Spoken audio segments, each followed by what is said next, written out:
ചെറുപയർ തോരനും ഫിഷ് ഫ്രൈയുമാണ് ഇന്നത്തെ റെസിപ്പി. അതെങ്ങനെയെന്ന് നോക്കിയിട്ട് വരാം.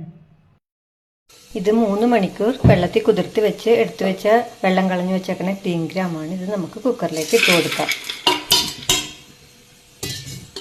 ഇതിൻ്റെ അകത്തേക്ക് 1/4 ടീസ്പൂൺ മഞ്ഞൾപ്പൊടിയും കുറച്ച് കല്ലുപ്പ് ഇട്ട് കൊടുക്കാം.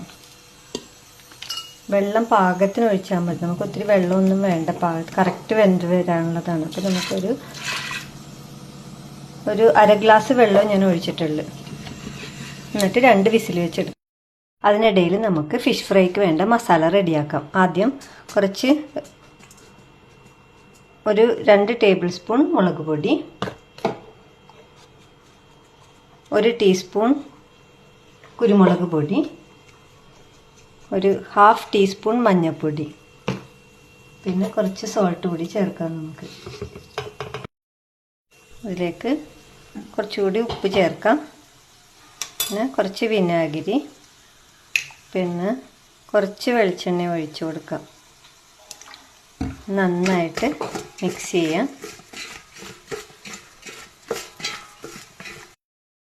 ഈ ഫിഷിലേക്ക് ഈ മസാല എല്ലാം നമുക്ക് നല്ലോണം തേച്ച് പിടിപ്പിച്ച് ഒരു 1/2 hour റെസ്റ്റ് ചെയ്യാൻ വെക്കാം. എല്ലാത്തിലും നന്നായിട്ട് മസാല പിടിച്ചിട്ടുണ്ട്. 1/2 hour. അതിനിടയിൽ നമുക്ക് ഗ്രീൻ ഗ്രാമിന് ആവശ്യമായ തേങ്ങയും പച്ചമുളകും 2 വെളുത്തുള്ളിയും കുറച്ച് ജീരകവും ഇട്ടിട്ടുണ്ട്. അതിൻ്റെ അകത്ത് ഇതൊന്ന് ചതച്ചെടുത്തിട്ടുണ്ട്. അപ്പോൾ നമുക്ക് ഫിഷ് ഫ്രൈ ചെയ്യാൻ വേണ്ടി ഓയിൽ ഒഴിച്ചു കൊടുക്കാം. അതിൻ്റെ അകത്തേക്ക്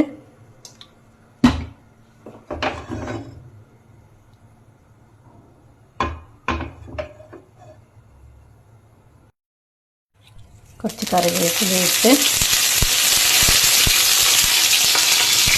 നമുക്ക് പതുക്കെ ഫിഷ് അതിൻ്റെ അകത്തേക്ക് ആക്കി കൊടുക്കാം.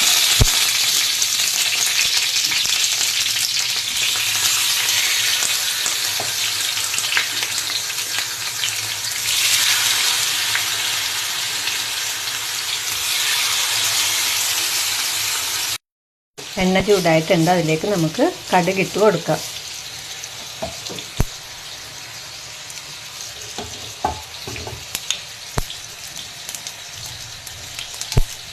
കടുക് പൊട്ടിക്കഴിയുമ്പോൾ അതിനകത്തേക്ക് നമുക്ക് ഒരു കാഞ്ഞമുളക് ഇടാം.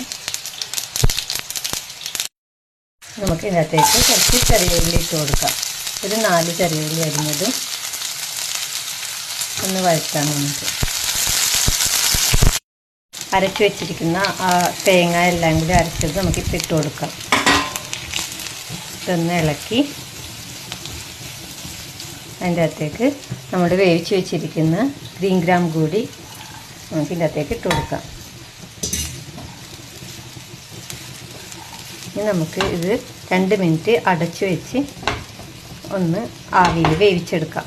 അപ്പോൾ ആ തേങ്ങയുടെ ടേസ്റ്റ് എല്ലാം ഇതിലേക്ക് ഇറങ്ങും. ഇപ്പോൾ ഓപ്പൺ ചെയ്ത് കുറച്ച് കറിവേപ്പിലയും ഉണ്ടാക്കിയിട്ട് ഒന്ന് മിക്സ് ചെയ്തെടുക്കാം. നമ്മുടെ ഗ്രീൻ ഗ്രാം തോരൻ റെഡിയായി. ഫിഷ് ഫ്രൈയും റെഡി ആയിട്ടുണ്ട്. ഇനി നമുക്ക് പ്ലേറ്റിലേക്ക് സെർവ് ചെയ്യാം. ഇതാണ് എൻ്റെ പ്ലേറ്റിംഗ്. എല്ലാവരും കഴിച്ചു നോക്കി അഭിപ്രായം പറയാൻ മറക്കല്ലേ. അപ്പോൾ അടുത്ത റെസിപ്പിയുമായി വീണ്ടും കാണാം. Okay, by.